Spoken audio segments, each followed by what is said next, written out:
spirits as we begin the morning by singing together.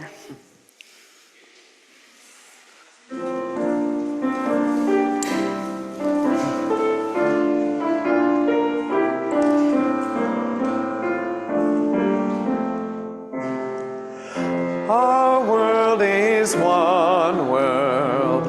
What touches one affects us all. The seas that wash us round about the clouds that cover us, the rains that fall. Our world is one world. The thoughts we think affect us all. The way we build our attitudes with love or hate we make a bridge or wall. Our world is one world. Its ways of wealth affect us all. The way we spend, the way we share, who are the rich or poor, who stand or fall.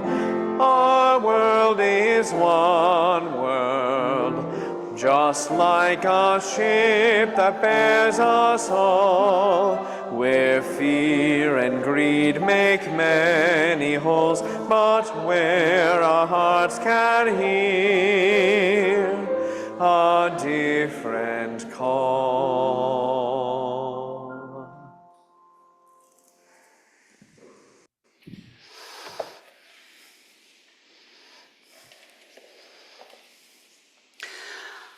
Our world is one world. We are here because we know that deep in our bones. We are here because we are longing to hear that different call, that way of being in community that nurtures and sustains us, that inspires us and transforms us, that moves us into a tomorrow of our choosing. We are here because we live in one world. We are one humanity on one earth, an intractable fact that we must acknowledge if we are to thrive. Welcome to the Unitarian Society of Santa Barbara. Welcome into this loving community of seekers where we strive to live with integrity, nurture wonder, and inspire the actions that transform us and transform the world. I'm the Reverend Julia Hamilton, and I am delighted to be here with you this morning, here with you in this physical sanctuary, here with you in our online sanctuary, one community on this one earth. I'd like to extend a special welcome if we have any visitors, friends, neighbors, guests, family members here with us this morning who are getting to know us. We would love to get to know you, whether you're in our online sanctuary or here in person. There's a connection card you can fill out. There's a welcome table in the garden, an online welcome for you as well. And on the second Sunday of every month, we have a newcomer orientation to help you get to know some other new folks, ask questions about this congregation. And on this Sunday, we're doing something a little special for some of our newcomers, or those of you who may have been attending for a while and wondering if this community might be your home. We're having a coffee with the minister at 11:30. You can talk to Angie, our membership and outreach coordinator, at the welcome table, or you can just go ahead and join us in Blake Lounge at 11:30 after the service. There's some special pastries, a chance to connect and grow deeper in your connection with this community. This is also a bustling Sunday after the service. If you came in through Parish Hall, you might have noticed our holiday elves have been hard at work because this is our annual craft fair Sunday. This is a time to get your craft on for all ages. We're going to be singing our kids out a little earlier in the service so they can get to work and get started ahead of us. But everyone is welcome to jump in during our social time in Parish Hall. Try out something new. Let yourself be entertained. We all need a little art and joy in our lives as much as we can get it, so don't be shy. Next Sunday after the services, we are going to be having a town hall meeting for the congregation with some more updates about the vision for our capital campaign. You'll be hearing a little bit more about that later on and during the service from one of our board members. And we're also going to be holding an online version on Wednesday, the 18th. So there'll be 2 opportunities to attend in person after services next Sunday or online on Wednesday, the 18th. With that said, there are all kinds of events coming up this season at the Unitarian Society, so I really encourage you to take a look at that insert in your order of service or the weekly Friday email. Our Contemporary Issues Forum is continuing their conversation around democracy. We need ushers for Christmas Eve. It's coming up faster than you know it, and we can't do it without you, so if you're willing to be here for one of our 5, 7, or 9 o'clock services and help out, we would love to have you. And I have a special invitation from someone in our congregation today. We're going to be talking a lot about building community and how we strengthen the places that hold us, and that requires leadership. And so I'd like to invite Jack Reef to come forward to share a little bit about how leadership works in this congregation. Come on up, Jack.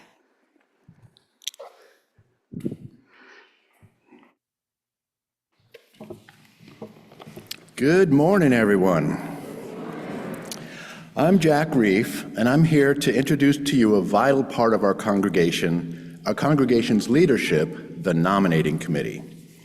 At the heart of Unitarian Universalism is a principle of democratic governance. Our nominating committee plays an essential role ensuring that we have the right candidates in place to lead us as a congregation. On the board, the nominating committee, and should we need it, a search committee for the calling of a minister. Thank goodness we don't need that. This process allows our members to have a voice in the decision-making process by voting on those candidates at our annual meeting. So what does a nominating committee do? First, they identify and nominate candidates for the board positions that need to be filled. These positions are critical because they guide the direction of our congregation and support the mission and values that we hold dear. In addition, we also identify and nominate members for the nominating committee. For both the board and the nominating committee, their nominations are presented to the congregation for approval at the June town hall meeting. This helps ensure that the committee's work is fair, impartial, and in the best interest. An additional duty of the committee is to provide a process checker to each board meeting to observe and provide feedback on how the meetings are run. Who is on the nominating committee? The committee is made up of 6 members, each elected at our annual meeting. Congregation members are encouraged to suggest names to be considered for both the board and the nominating committee. To be eligible to serve on the nominating committee, a member must have been part of the congregation for at least 3 years and cannot currently be a trustee or employee of the society. Members of the committee serve 3-year terms with 2 members rotating off and 2 new members elected each year. This structure keeps the committee fresh while also maintaining continuity over time. How do the nominations work? Briefly, once the nominating committee has selected candidates for the board, they reach out to each individual to discuss the candidate's willingness to serve. If you're interested in serving, please reach out to someone on the committee to learn more about that process. The committee's work ensures that the individuals who take on leadership roles are thoughtfully considered and reflect the values and needs of our community. We are all responsible for ensuring that our congregation thrives. And by participating in this process, whether by standing for nomination or by voting for those who are nominated, we take part in shaping the future of our beloved community. I encourage you to think how you might participate in this process in the future, or by engaging with those nominated for leadership roles. Together we can continue to build a vibrant and inclusive congregation guided by shared values and a commitment to justice, compassion, and community. Thank you. We have been learning that democracy doesn't just replicate itself, that it takes attention and care and commitment. And so we lift up the democratic processes within this congregation to remind us all that this is a place to practice those skills that are so desperately needed in the wider world. I invite you now to take a breath, to settle yourself wherever you are.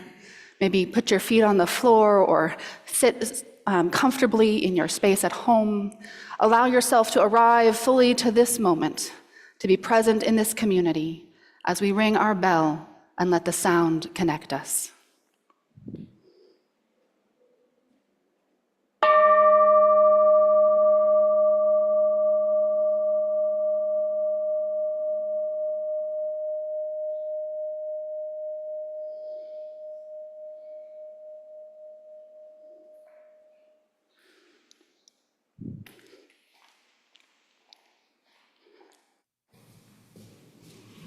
Good morning.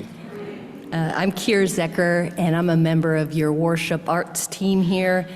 And as you use, we light the chalice at the beginning of our service to spark the light within us and to create this communal space to share our spirits for the next hour. And we have Max and Digi up here to physically light our chalice. If you're online, go ahead and type in "chalice is lit" in the name of your street. We come here as seekers, looking for our place to make a difference in the world.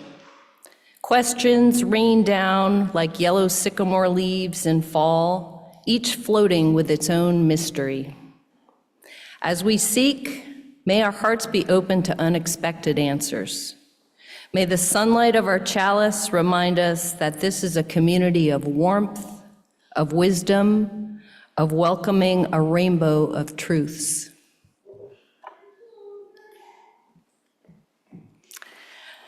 And each week, we also take time out to lift up something good that we've witnessed in the world out there, something that's moving us towards a more beloved community that you've seen, you've participated in. And I encourage you to think of something now that's happened for you this week and share it with each other over coffee hour. This can be one of the great remedies for finding hope and inspiration with each other. And for our communal entry this week, I'd like to hold up a promising new solution for treating ovarian cancer that was recently discovered and is having great results. This is hopeful news because this type of cancer has been one of the most deadly and challenging. And what I also think is a noteworthy piece in holding this up is that the breakthrough came when the researcher turned back to work that was done in the 1800s on cancer that had some clues. And I love this premise of being willing and open to look not just forward on the path that we're going, but also being willing to take our awareness back to an earlier time that may offer some answers. This openness to look back is a good thing.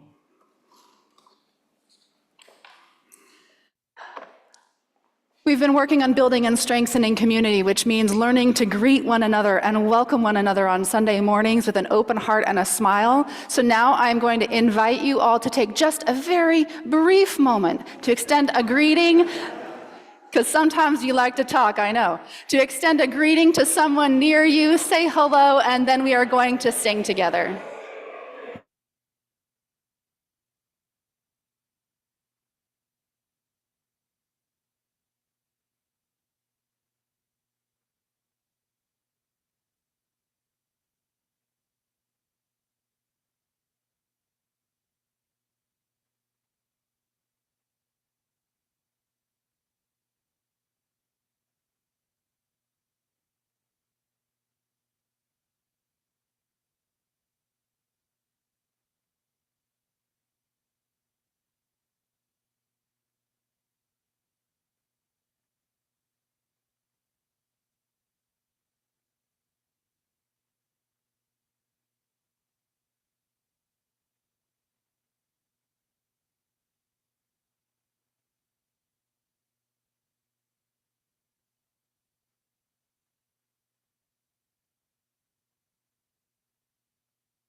I'm going to invite our children and youth to come forward because we are going to do our exit a little differently this morning. When we sing our kids out to their activities, we're going to actually sing them right out through this side door where crafts and good time are waiting. So if there's anybody in this space who would like to join Charla in going to the craft fair, come on up while we sing our kids out to their fun this morning.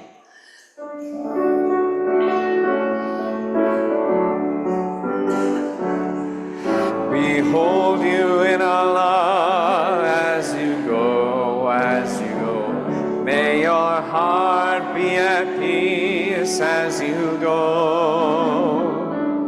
To nurture the spark of your precious life. We hold you in our love as you go.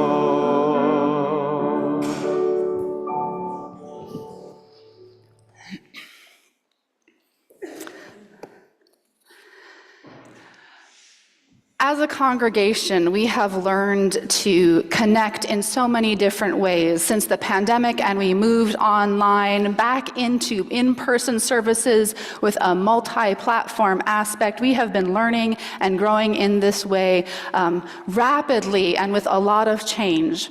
And I want to take a minute this morning to acknowledge a transition that's happening behind the scenes, something that you may not notice much here in the space, but has been very important in our ability to adapt to a multi-platform world.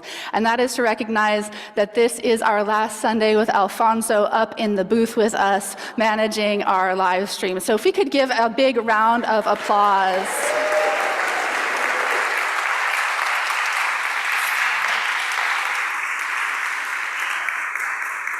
It takes a lot of work to manage both the spiritual and technical aspects of Sunday morning, and Alfonso has done it with grace and goodwill in what can be a stressful job when the computer goes down 3 minutes before the service starts or the cable gets knocked loose. All kinds of troubleshooting happens behind the scenes here to make Sunday morning happen, and he has been here just in a wonderful way with us over the past few years, and we wish him well and hope that he is not a stranger and comes and visits us from time to time. There'll be some changes in the way that we are doing our multi-platform and live stream work, so keep your eye out for some of that. As always, we appreciate your feedback and grace as we engage this together, and thank you, Alfonso.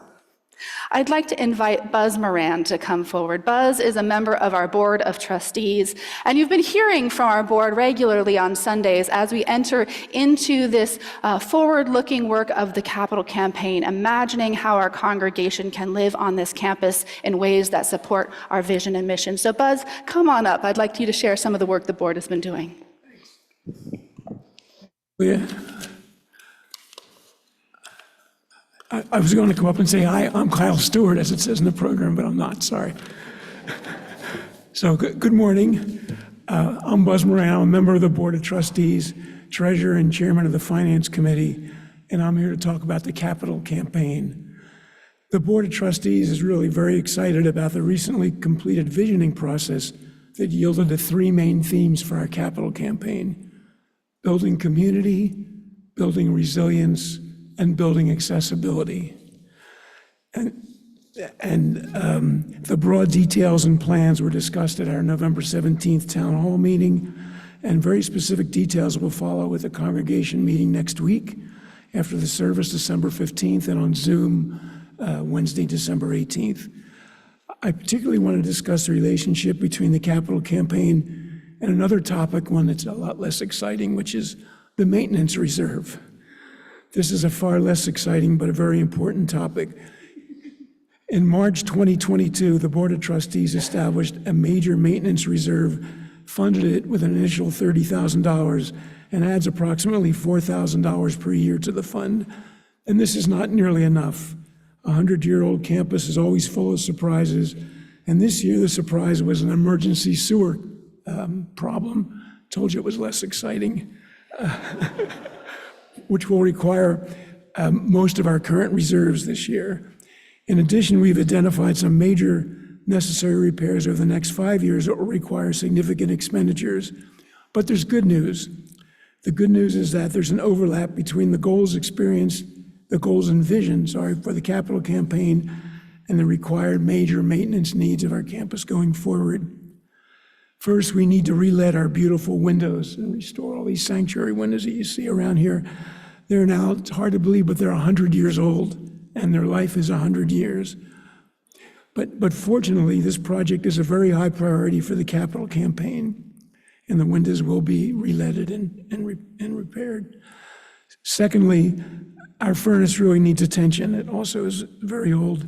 And again, the capital campaign envisions a major upgrade for our campus, taking advantage of newer climate-friendly, methane-free technologies to add efficiency and comfort, save operating costs, and most importantly, provide resilience as we look into the future that'll be dictated, unfortunately, by climate change. And thirdly, we've identified some other major maintenance expenditures that are required over the next 5 to 10 years, and that'll position our campus for the future. And this will be addressed by designating a percentage of the capital campaign funding for these required major maintenance activities. So we're going to turn problems into an opportunity by addressing these projects with a capital campaign. Using a portion of the capital campaign will reinforce the major maintenance reserve. Instead of just repair, fix, and replace, we can re-envision, upgrade, and restore. This is an integrated plan for our bridge to the future, and will have a campus that is sustainable and robust based on an exciting new vision that will serve our congregation for years to come. So please come to the meeting after the service next week to hear more specific details for Bridge to the Future, and for those of you that can't make it next week, on Zoom on December 18th. Thank you.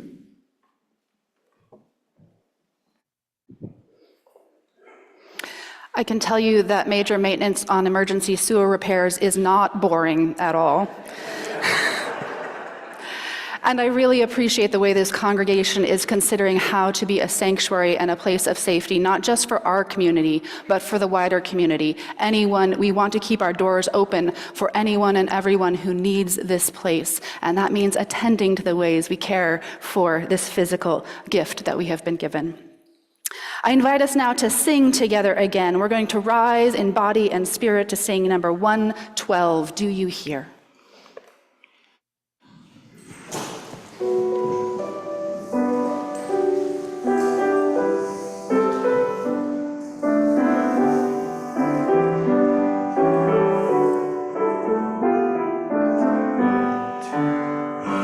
Do you hear, oh my friend, in the place where you stand, through the sky, through the land? Do you hear, in the heights, on the plain, in the vale, on the plain, in the sun, in the rain? Do you hear,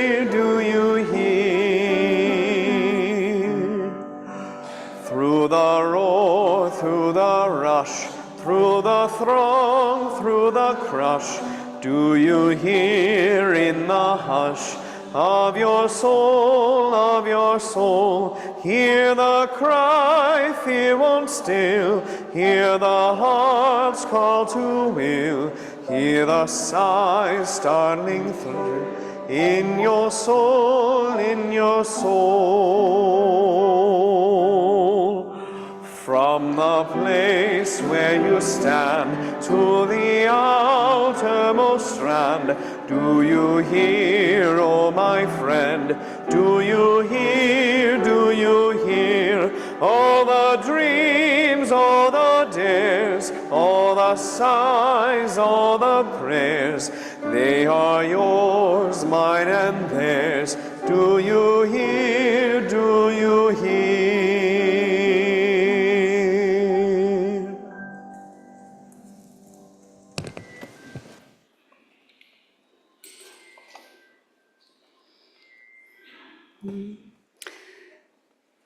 I invite us now into a time of reflection, meditation, and prayer. I invite you once again to attend to your body in space, attend to your breathing, get comfortable where you are, perhaps soften your gaze. Pay attention to wherever your body is holding itself tight and tense against the world. and allow it to soften, to be present to yourself and others in this moment. Our words leading us into a time of reflection are going to be by Marge Piercy. It's a poem titled The Low Road, and I thought it was particularly apt given the global events of this week that have been so stunning. The way we have seen people in places responding to threats of authoritarian regime, responding to decades of war and conflict, rising up in various ways out of their very human need for safety, security, and care. We are in a time of great tumult, and it is good to be reminded by the poets that we have ways to be together. And so I share with you The Low Road. What can they do to you? Whatever they want. How can you stop them? Alone, you can fight. You can refuse. You can take what revenge you can, but they roll over you. Two people fighting back to back can cut through a mob. A snake dancing file can break a cordon. An army can meet an army. Three people are a delegation, a wedge. With four, you can play bridge and start an organization. With six, you can rent a whole house, eat pie for dinner with no seconds, and hold a fundraising party. A dozen make a demonstration. 100 fill a hall. 1,000 have solidarity and your own newsletter. 10,000 power and your own paper. 10 million your own country. It goes on, one at a time. It starts when you care to act. It starts when you do it again after they said no. It starts when you say we and know who you mean. And each day you mean one more. It starts when you say we and know who you mean, and each day you mean one more. Let us hold that thought in our hearts as we enter into a time of quiet together.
Over the Thanksgiving break, I went backpacking with my friends Kim and Mary Lou, and we camped a couple nights by Little Caliente Hot Springs in the Dick Smith Wilderness.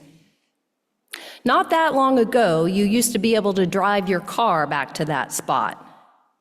But after navigating around multiple hillside slides, over deep eroded gullies, and through vibrant new plant growth, it was really hard to imagine. The trail we took to get there started at the top of Camino Cielo and dropped down into the Santa Ynez River, passing through amazing fossil rocks, blue-green serpentine, and a firm-framed emerald pool. At the river, we noticed the multiple tracks and scat of many visitors, and sycamores, cottonwoods, alders were ablaze in yellows and oranges, looking like a ribbon of fire from above. On the second night of the trip, it was a new moon and the stars were out early. We were huddled around a small fire, sharing the stories from the day, when we all heard a loud sound, then again, and a voice responded. And I'd like to play what we heard.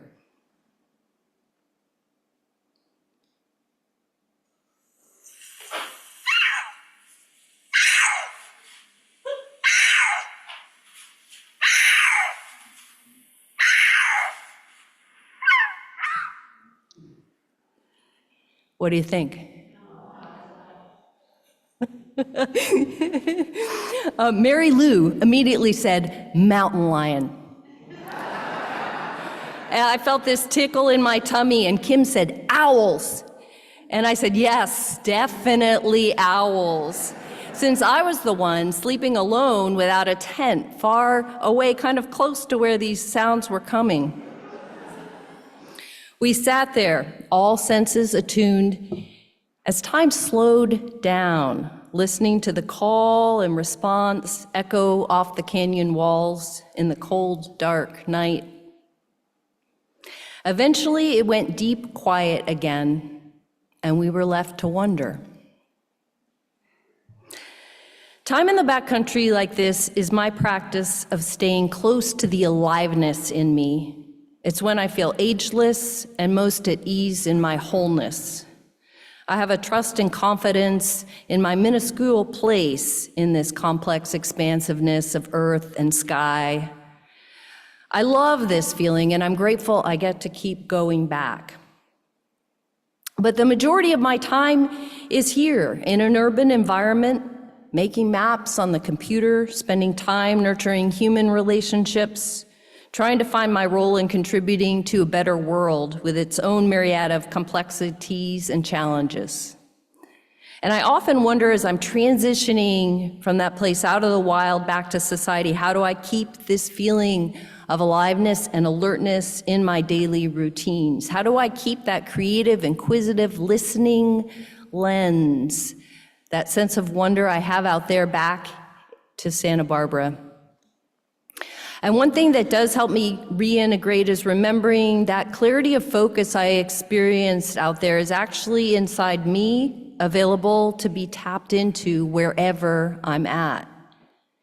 The ancient Zen master Wu Men said, 10,000 flowers in spring, the moon in autumn, a cool breeze in summer, snow in winter.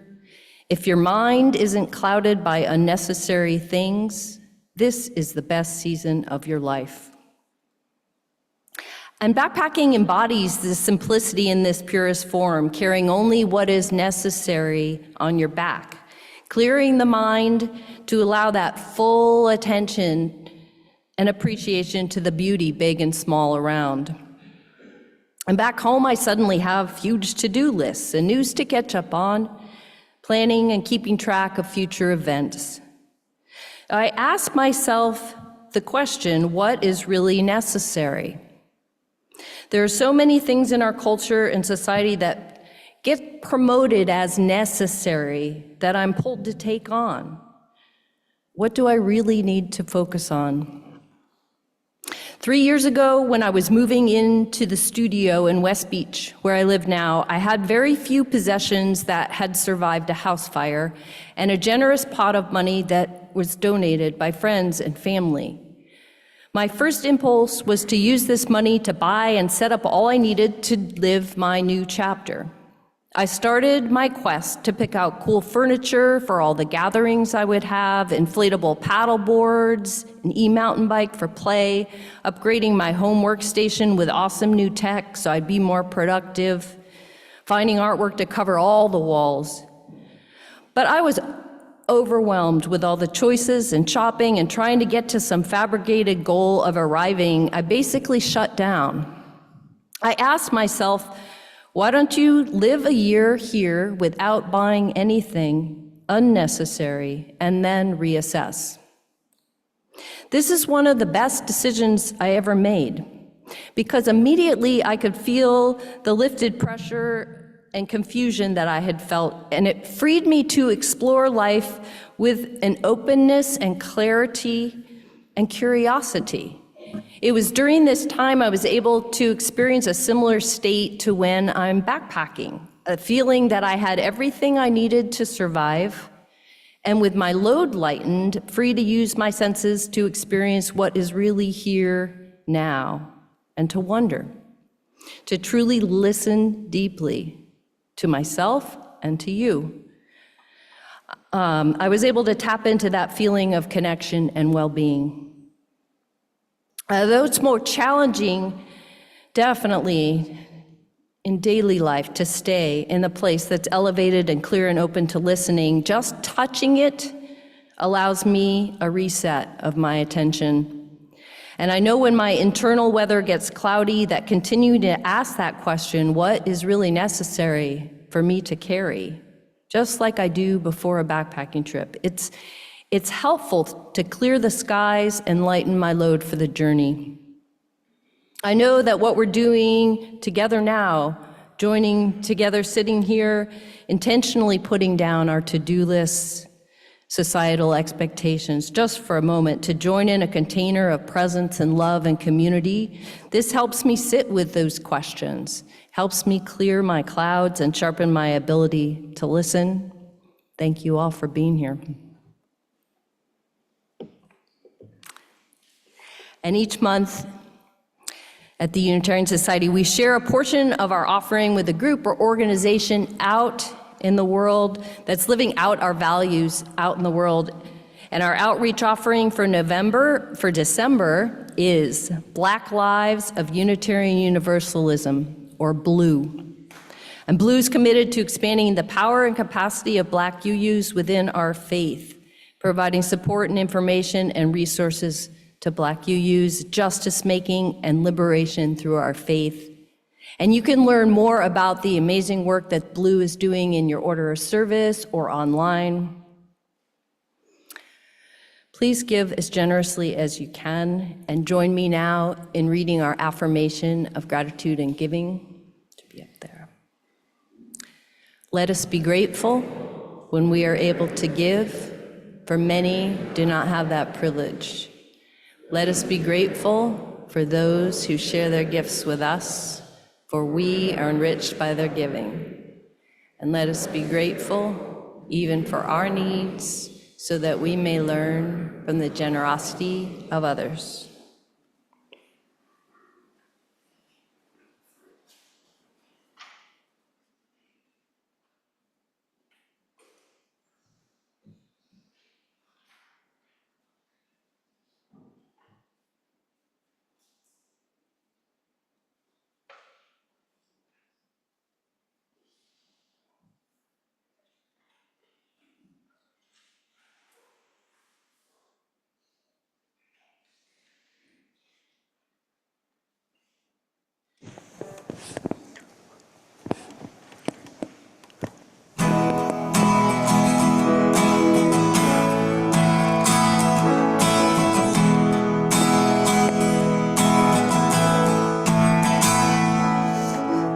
Is something happening here?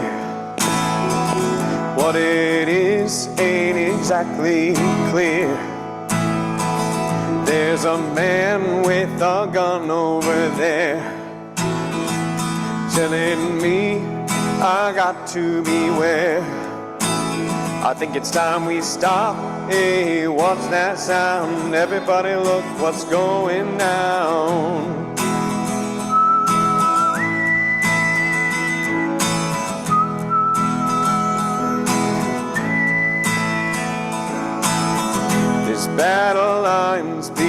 conundrum.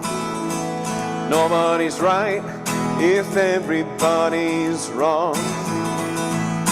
Young people speaking their minds, getting so much resistance from behind. I think it's time we stop.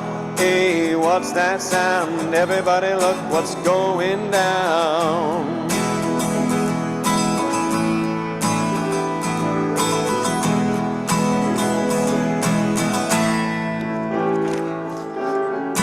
What a field day for the heat.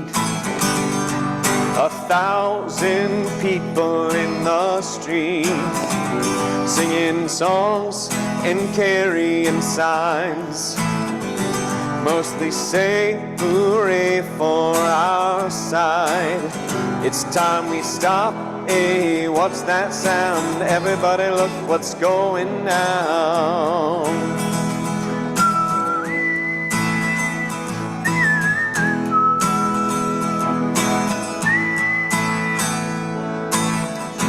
Paranoia strikes deep into your life, it will creep. It starts when you're always afraid.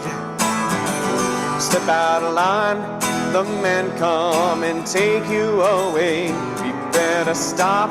Hey, what's that sound? Everybody look what's going. You better stop. Hey, what's that sound? Everybody look what's going down. Stop. Hey, what's that sound? Everybody look what's going down. Stop. Hey, what's that sound? Everybody look what's going down.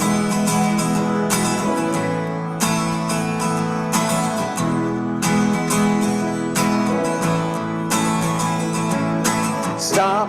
Hey, what's that sound? Everybody look what's going down. Stop. Hey, what's that sound? Everybody look what's going down. Stop. Hey, what's that sound? Everybody look what's going down.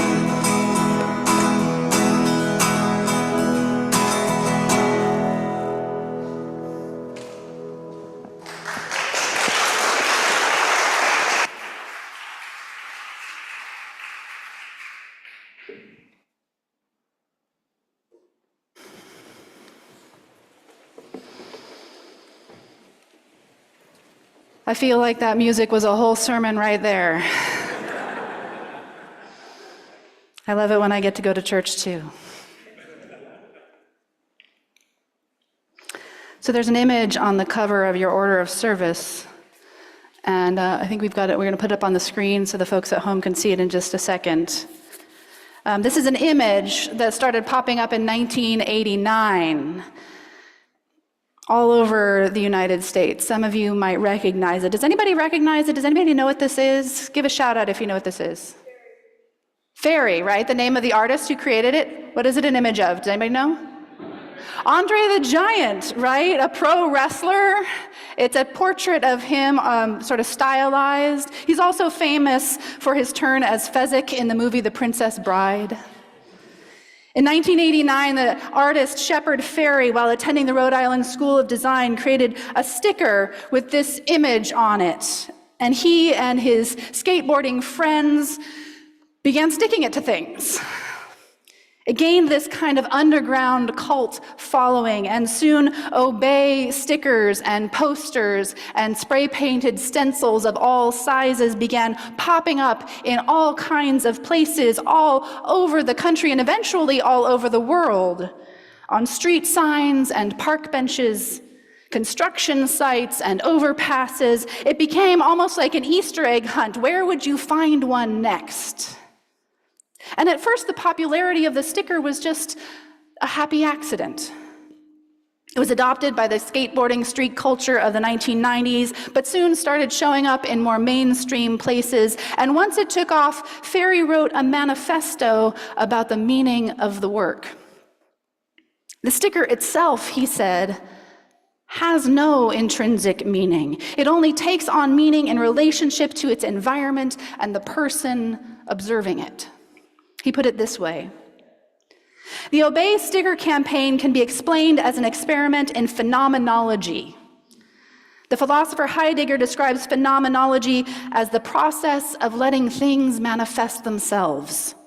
Phenomenology attempts to enable people to see clearly something that is right before their eyes but obscured. The first aim of phenomenology is to reawaken a sense of wonder about one's environment. The Obey sticker attempts to stimulate curiosity and bring people to question both the sticker and their relationship with their surroundings.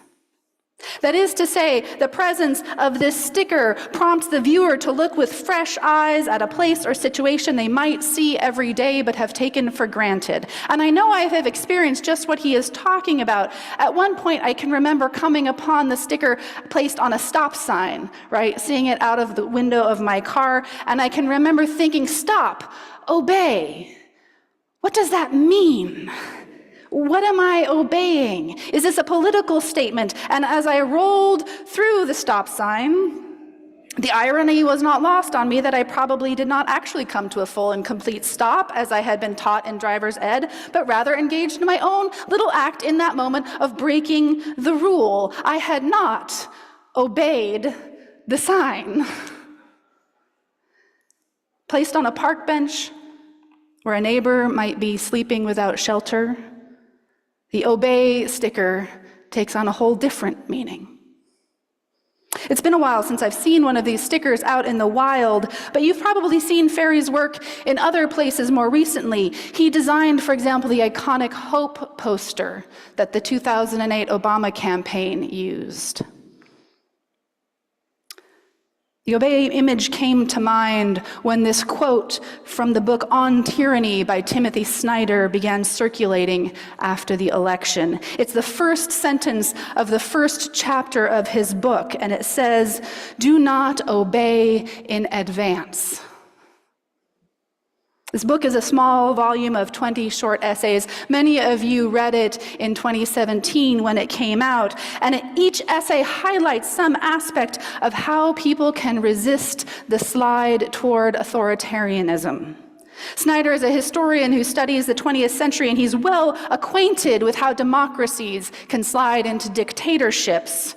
And written in 2017, the book seems even more relevant today, unfortunately, as we see democratic nations facing challenges not just here, but around the globe. Which is why this quote has been making the rounds again. Here's the fuller version of what he says in that first chapter of his book. Do not obey in advance. Most of the power of authoritarianism is freely given. In times like these, individuals think ahead about what a more repressive government will want and then offer themselves without being asked. A citizen who adapts in this way is teaching power what it can do. Anticipatory obedience is a political tragedy. Anticipatory obedience is a political tragedy, he says. As we watch democracies around the world facing challenges from the far right in one form or another, we start to see organizations and institutions respond with anticipatory obedience. Just witness the refusal of several prominent newspapers to publish endorsements ahead of the election, for example. Or how corporations are right now quietly scrubbing their websites of any mention of diversity and equity work. As we see more and more people ready to just fall in line with the new administration, not just fall in line, but actively align themselves in advance. It seems incumbent upon us as a faith that has this concept of democracy embedded in our core values. It's incumbent on us to not turn away, but to stop and pay attention and consider how to respond. As the Obey sticker reminds us, now is the time to take notice. Now is the time to ask ourselves, what do we take for granted and what do we need to pay attention to? Now is the time to look with fresh eyes at our social and civic environment, at the systems of power and privilege that are flexing their muscles, and consider where and when non-compliance may be required. Now is the time to live deliberately and choose what we go along with and what we don't. Because non-compliance, when confronted by a powerful authority figure, it is a lot harder than simply rolling through a stop sign. We are, after all, pro-social creatures. That is to say, human beings have survived because, in large part, we have this internal drive to cooperate with one another. Most of us do not long for more conflict in our lives. Most of us know that we need each other, and we strive to get along. Conflict is not usually our first choice. So there's no need to be ashamed of the impulse to cooperate with other people. It is what has made us successful as a species. It is something we have learned to do out of self-preservation, if nothing else.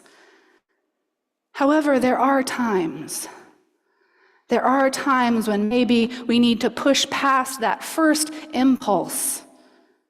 Times when non-compliance and non-cooperation are what is called for. And I want to zoom out a little bit and talk about what I mean when I say non-compliance, because for many people, the first image it will conjure up is probably something like a sit-in during the civil rights movement at a lunch counter. When someone like Rosa Parks took a strategic action and refused to move to the back of the bus, knowing she would be arrested. Civil disobedience is one form of non-compliance. One recent example of this kind of non-compliance happened just this past week in response to the recent ban on transgender people using the bathrooms in Capitol Hill. 15 people were arrested on Thursday for staging a sit-in. And a video of several trans folks holding a dance party in one of the women's restrooms went viral. It's a joy to watch if you haven't seen it. However, non-compliance doesn't always mean direct confrontation with law enforcement. That is just one small piece of it. Sometimes it means being able to respond when we see harmful behavior happening on a small scale all around us, being able to intervene to keep someone safe on the street, or speak up when it would be easier to stay silent. And so in January, on Martin Luther King Jr. weekend, we're going to be hosting a community bystander intervention training so we can practice these daily skills, practice these ways where we can muster up the courage in the moment to respond as needed to help keep each other safe and cared for. So keep your eye for more information about that coming up in January. There are many ways that a person or a group of people can decide to live differently, to follow the path of conscience and human care instead of consolidating power around authoritarian impulses. Non-compliance can be about living a life where the choices we make and the actions we take are not determined by algorithms and marketing strategies designed to profit others. It can be as simple, or perhaps as difficult, as shifting the way you engage with media and making different choices about the voices that you listen to first, about which points of view you are exposed to. We can begin to wonder about our environment, as the artist said, as Keir said. Non-compliance means choosing where you put your attention and power instead of being driven by other forces that choose for you. As one person recently put it, we live in a world where eyeballs are money. Your attention is quite literally a commodity that is traded upon. Non-compliance means taking back ownership of your gaze. Take back ownership of your gaze. Pay attention to what you pay attention to. As the poet Wendell Berry says, as part of a long poem called Manifesto, the Mad Farmer Liberation Front, and if you haven't read it, I encourage you to read the whole thing. This is just an excerpt. He says, "Friends, do something every day that won't compute. Love the Lord, love the world, work for nothing, take all that you have and be poor. Love someone who does not deserve it. Denounce the government and embrace the flag. Hope to live in that free republic for which it stands." And then later in the poem is one of my favorite lines of poetry ever. "Be joyful, though you have considered all the facts." You can clap for that. Be joyful, though you have considered all the facts. Sometimes noncompliance looks like claiming joy, even though you know enough to make you weep. Like the trans protesters in the bathroom, dance where you have been told not to dance. Sing where you have been told to be quiet. Cry when you have been told to pull yourself together. Rest when you have been told to be more productive. Noncompliance can take many forms.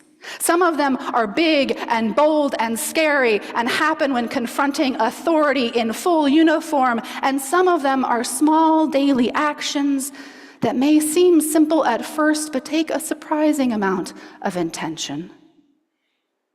And noncompliance itself is not a virtue. It is simply a tool, a tactic to be used along with other tools and tactics for building a society that serves the good of the whole rather than the profit of a few. So the work is not to just be contrarian, not just to resist for the sake of resistance or exhaust ourselves by indiscriminately resisting everything all the time, but rather to slow down and consider this part of our ongoing spiritual practice, how to follow the call of love and human care and be non-compliant with the forces of cruelty and fear. How do we follow the call of human care and be non-compliant with the forces of cruelty and fear? This is a question we will be asking ourselves over and over again in these coming years. And this itself is not a political task. It is a spiritual one. It is the task of progressive religious communities like ours. We are in a unique position to offer this work to the world and to each other, a place to practice spiritually based non-compliance, values-based non-compliance. There's a United Methodist minister named Gil Rendell, who's the author of many books on change management in church systems. He talks about boards and governance and things like that all the time. But when I was at the annual conference of the American Academy of Religion, and I was browsing through their vast exhibit hall just a couple of weeks ago, more books than a minister could ever want. That's not possible. But I came across this book of his, a new book of his titled Countercultural, Subversive Resistance and the Neighborhood Congregation. So I picked it right up, right? Although he primarily writes from a Christian perspective, he is a Methodist minister after all. He is careful to pitch his book to a broader audience because, like so many of us, he feels the fierce urgency of this moment and wants to call us all of us in progressive faith traditions, to take up our place in the public sphere. He proposes that for much of the 20th century, the church's main focus was on fitting in to the larger culture, keeping up with trends, being seen as a respected player in the life of the community, trying to change and adapt to attract the next generation of churchgoers. These are not bad things, keeping up with the times, right? For those of you who have been part of Unitarian Universalist congregations for a long time, part of this congregation for a long time, you might hear something familiar in these statements. It's not a bad thing to want to be an important part of the whole. Not a bad thing to fit in when where people are going is generally where you want to be going too. But he says, in this moment, it is not the time to fit in. It is the time to stand out. It is the time to embrace the idea of religious community as a countercultural institution. As he says, religious faith by definition is countercultural by positing a power and agency outside of any reigning political or economic system. That is to say, religion reminds us of the subversive idea that politics and money are not the point of human existence. That's not what we're here for. Those are tools and processes, but it is not our point. This shift from working to fit into the larger culture to embracing a countercultural position, this shift provokes some anxiety because remember I said we were built to cooperate, we were built to get along. And there's no shame or judgment when that anxiety rises when you hear this conversation about standing out in dangerous times. It is normal to desire peace and security. That is how we have evolved to function. But we ask ourselves in this moment, peace and security for who? If the state is willing to target the safety of some of us because of who we love or how we live or where we come from, if they are willing to target the safety of some of us, then none of us are safe. So we must practice refusing to comply with cruelty and fear. Practice now, reclaiming our attention and focus. Practice now, speaking up, not fitting in instead of being silent.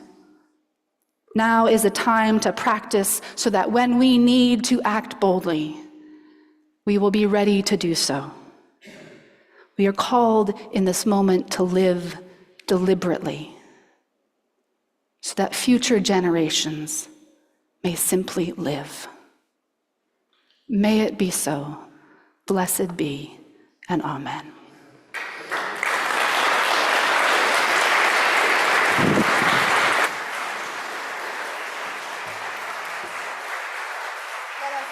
Is in body and spirit. Let us sing together wherever we are. Number 168, One More Step.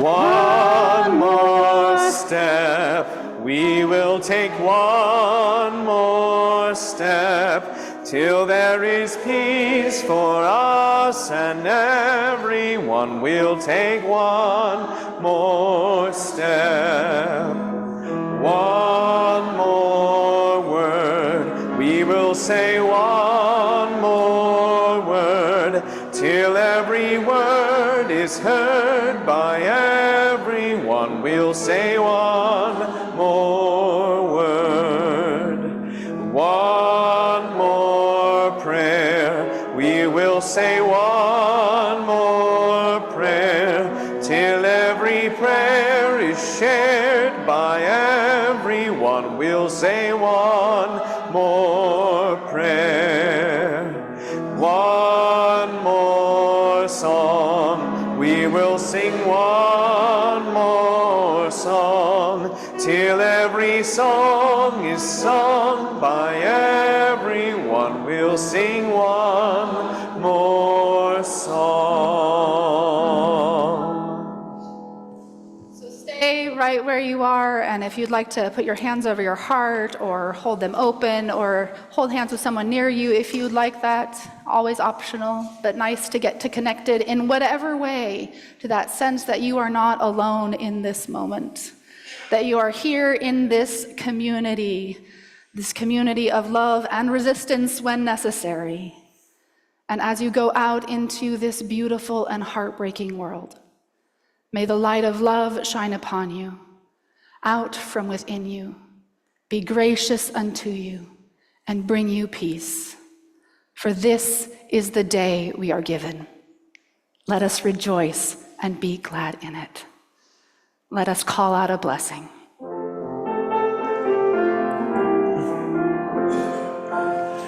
Call out a blessing, call out a blessing, call out a blessing, call out a blessing, call out a blessing, call out a blessing, call out, call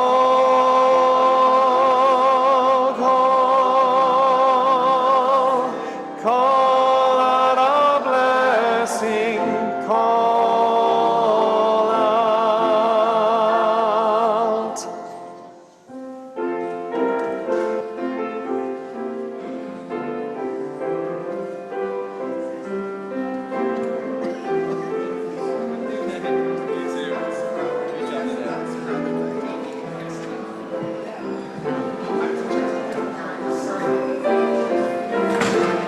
Amazing.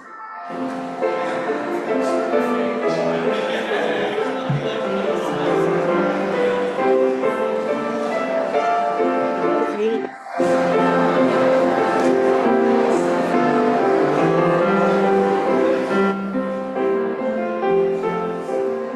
Maxwell's. Oh, I'm so glad to see you.